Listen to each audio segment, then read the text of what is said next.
Hello everyone! It's been a while. Mama's Angel of Hope here.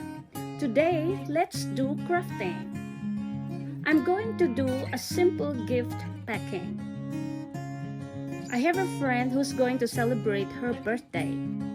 Well, it's a simple gift. I call this gift Espa gift. I have here cucumber moisturizing facial mask,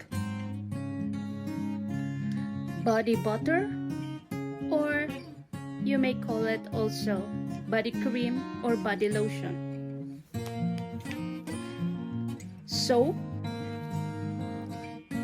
candle, it's a scented candle by the way, and the candle holder, and of course a small facial towel.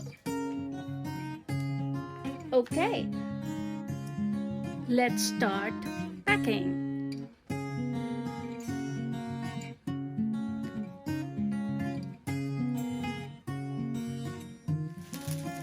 I have here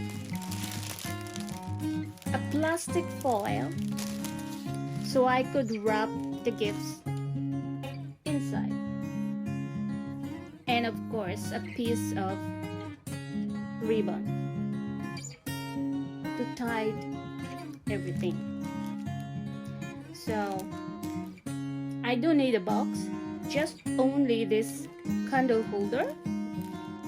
I put inside the candle